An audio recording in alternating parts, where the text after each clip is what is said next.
A gente acaba pondo a mão na câmera e não é legal. Muito boa noite. Tudo bem com vocês? Com a graça de Deus e de Jesus, eu vou melhor do que eu posso merecer.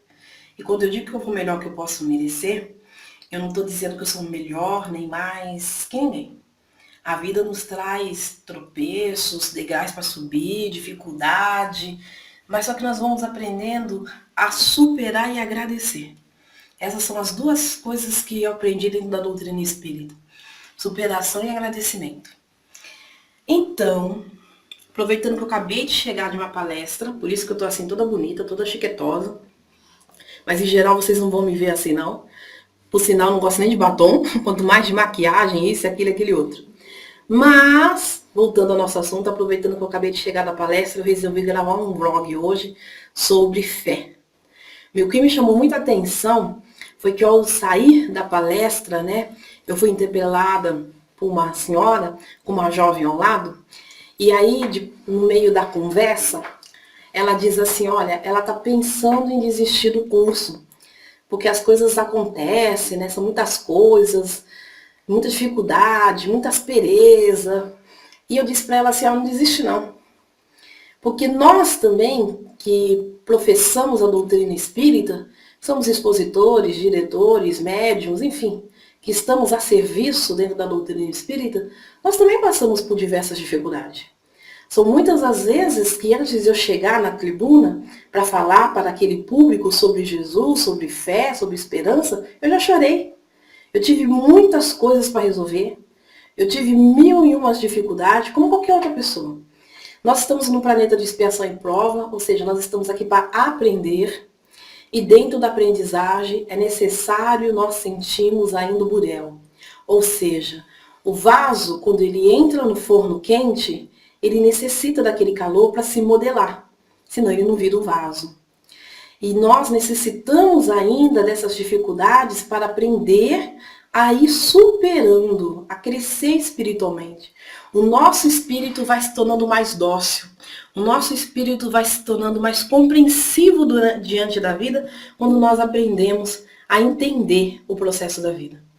De todos os tráficos que a humanidade traz consigo, Dona Maria Modesto Cravo, no livro Quem Sabe Pode Muito, mas Quem Ama Pode Mais, do Vanderlei, o de Oliveira, o médium, né, o Vanderlei de Oliveira, e o espírito é a Dona Modesta, vale a pena dar uma olhada, ela diz assim, que de todos os tráficos que a humanidade traz consigo, o tráfico da mentira é a pior de todas. Por quê? Porque é aquilo que retira de nós todas as nossas forças. Então, muitas vezes, a gente se depara com uma situação inesperada. Muitas vezes a gente se depara com uma resposta que não é aquela que a gente esperava. Nós temos a mania de colocar muito sobre os ombros do outro. E o outro é alguém com tanta dificuldade tanto quanto nós. Então as nossas expectativas, muitas vezes, elas sofrem abalo. E dentro desse universo em que nós estamos localizados, dentro desse planeta, dentro da nossa vivência, dentro do nosso cotidiano, nós ainda somos feridos por mentira de tudo quanto é lado. Nós vemos mentira na televisão, nós vemos mentira nos batizões da política desse país, nós vemos mentiras nos jornais, nós vemos mentira muitas vezes na casa espírita, porque não é porque está todo mundo reunido na casa espírita que é santo. Primeiro, nós somos trabalhadores da última hora. Se nós somos os trabalhadores da última hora, é porque ainda a gente não aprendeu aquilo que tinha que aprender. Então, muitas vezes a gente olha para o lado e vê que a situação não é mesmo assim. Mas eu tenho para mim aprendido duas coisas. Primeiro, a verdade, ela se encarrega de chegar em qualquer que seja o canto. Por isso que eu prefiro a verdade que fere do que a mentira que consola. Não gosto de mentirinhas. E na vida a gente atrai aquilo que a gente é. Quem gosta de viver de ilusão, vai ficar iludido. Quem gosta de viver com mentira, vai estar sempre se deparando com uma. É a lei da atração. Nós atraímos tudo que nós temos para nós. Só que nós somos responsáveis pela nossa vida. Nós somos responsáveis por cada coisa que nós vamos fazer. Então, assim, se o outro que trabalha comigo na casa espírita, ele está fazendo alguma coisa errada, é um problema do outro, não tem nada a ver com isso. Eu tenho que fazer a minha parte certa. Porque a partir do momento que eu começo a pensar na parte do outro, o que acontece? Eu começo a fazer errado, o outro começa a fazer errado, e o plano espiritual tem dois trabalhos. Corrigir o que o outro está fazendo errado e corrigir minha falta de atenção também. Livre-arbítrio, a liberdade de escolha, de direito de vir de todos nós. Então, muitas vezes eu fico ouvindo assim, eu vou dar palestra, né? Eu fico ouvindo os médiuns falar assim, nossa, porque o dirigente é isso, porque o dirigente é aquilo, e o dirigente fala, porque o meu grupo de médium é isso, porque o meu grupo de médium é aquilo. Nós viemos sempre colocando as coisas no ombro dos outros. É muito mais fácil colocar tudo no ombro do outro do que assumir a sua própria responsabilidade. Do que dizer assim, ó, eu sou falível, eu erro, sabe? Eu tenho minhas dificuldades. É muito mais fácil. E dentro dessa facilidade a gente vai se enganando. E mais uma vez a gente cai aonde? Na teia da mentira. Então é imprescindível quando a gente diz assim, eu sou espírita, ser espírita nas nossas atitudes. Ser espírita na nossa maneira de ser. Ser espírita dentro da nossa casa, no nosso local de trabalho, na rua que a gente mora. Ser espírita quando a gente sai e vai almoçar no restaurante e o garçom parece que não te vê. Ser espírita quando a gente entra na loja, a vendedora diz assim, não tem o seu número. E não foi para você que você foi comprar. Então ser espírita é levar a mudança de vida onde quer que a gente passe. Tem gente que fala assim, nossa, eu professo a doutrina espírita, eu sou isso, eu sou aquilo, eu sou médium, eu sou expositor, eu sou orador. Nós somos servos de Jesus. Nós estamos aqui para servir a doutrina de Jesus. E Jesus é amor sobre qualquer coisa. Então, quando a gente começa a achar que a gente é muito, então a gente precisa voltar e ler os ensinamentos de Jesus. Porque o orgulho, a vaidade, eles ainda são as chagas que a humanidade traz consigo. Quando nós aprendermos a nos olhar como alguém melhor, não que o outro, mas alguém melhor para o outro, a humanidade não vai ter tanto desequilíbrio. E eu acredito que na hora que passa, dentro da doutrina que a gente diz proferir, nós precisamos levar conhecimento. Não há como levar conhecimento sem a gente sentar o bumbum na cadeira e estudar. Se a gente lê a codificação. Tem gente que diz assim, eu sou médium, mas nunca pegou no livro dos médiuns. Eu sou espírita, nunca leu o livro dos espíritos. Nunca sequer leu a Gênese.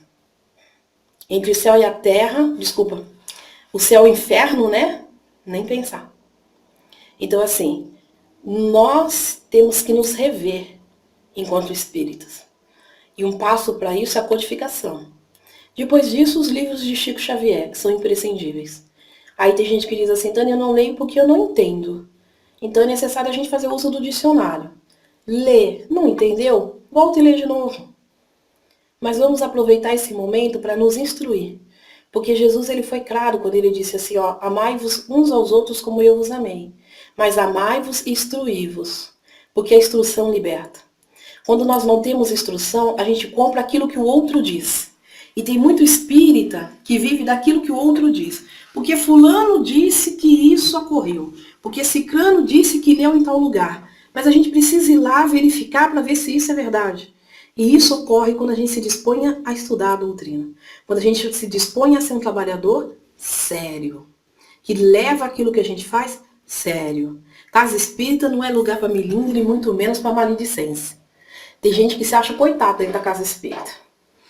E até devo dizer que os coitados, eles não habitam esse planeta. Estão em outro planeta. Aqui não tem espírito coitadinho. Todos os espíritos que estão aqui no planeta Terra, eles são espírito renitente na vaidade, no orgulho e no egoísmo. Desculpa dizer, mas é essa a verdade. Assim sendo, não somos coitados. E segundo, pare de se melindrar. Né? Tudo que passa pelo ouvido, ai meu Deus, me magoou. Muita mágoa, né? Muito espaço para sentimentos e pouco tempo para pôr as mãos em obras. Então, assim, esses são os dois recados que eu deixo para aquele que se diz espírita. Rever o seu conceito enquanto espírita. Será que aonde eu vou, será o que eu faço, me faz realmente me apresentar como espírita? E tem mais, tem muita gente que é muito bom dirigente. É muito bom dirigente lá na casa espírita, é muito bom médium na sessão mediúnica, é muito bom passista na sala de passe, mas não é muito boa mãe, não é muito boa filha, não é muito bom pai, não é muito bom irmão. E não adianta a gente salvar o mundo todo fora de casa e voltar para o plano espiritual com aquela tarefa que nos foi concedida e não realizada.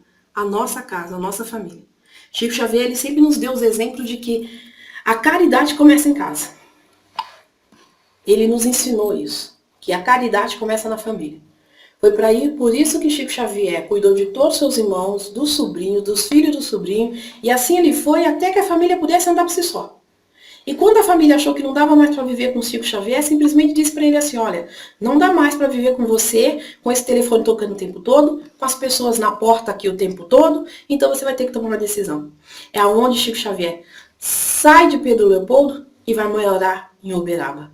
Então, ele tinha cumprido com aquilo que ele tinha de comprometimento, de compromisso com a família dele. E nos deixado esse exemplo, que é muito importante. Então, a gente temos que ser bons dentro da nossa casa e fora da nossa casa ser o espelho aquilo que a gente é dentro de casa. Não dá para fingir, os espíritos estão vendo. E eu me lembro ainda que eu era muito menina, eu estava adentrando a doutrina espírita e eu tinha ido assistir uma sessão de desobsessão. Naquela época, porque eu não sou tão jovem como às vezes aparento, as sessões de desobsessões elas eram feitas abertas. Eu estava lá sentada assistindo. Quando eu ouvi, né, um espírito dizer para o médium o seguinte: então, você fala tão mansinho aqui, você é tão educado, mas você não é educado dessa forma na sua casa, você não é educado no seu trabalho, no banco. Por que esse médium tão dedicado, tão educado, tão respeitador, ele não é o mesmo pai, o mesmo trabalhador fora daqui? Porque eu tenho te acompanhado algumas semanas e eu tenho visto que você não é nada daquilo que você disse. Ponto. Naquele dia eu aprendi assim, que se eu quisesse trabalhar com a doutrina dos espíritos, eu tinha que fazer e ser. E mais adiante Deus me outorgou, né? Me deu a possibilidade da oratória. Me levou às tribunas. Então, mais responsabilidade eu tinha. Então, os espíritos com quem eu tenho a possibilidade de trabalhar, eu dou para eles aquilo que eu tenho. A Tânia, que é aqui dentro da minha casa, é a Tânia que vai para a casa espírita e é a mesma que vai para o mercado, para a feira e para o açougue. Não tem leco-leco, como diz meu amigo Manolo. Não tem meio termo. Ou é 8 ou é 80. Então temos que aprender a ser bons. E para sermos bons, temos que estudar. Porque sem conhecimento não há entendimento. E quando nós conhecemos, quando nós estudamos, quando nós aprendermos, aí a gente tem que praticar. Colocar em prática. O amor em ação. O amor em exercício. É muito importante o médium que dá um passe. Mas é muito importante esse médium dar um lenço para alguém enxugar as lágrimas. É muito importante ser médium de vidência. Nós vemos coisas belíssimas, mas temos que ser médium ouvintes para aprender a ouvir aquilo que o outro tem para dizer. É importantíssimo ser médium escrevente. A gente pode psicografar páginas lindíssimas, mas que as nossas mãos sirvam para curar alguém. E quando eu falo curar alguém, não é através da mediunidade de cura, mas é através dos simples atos mesmo de fazer um curativo naquela alma que está precisando.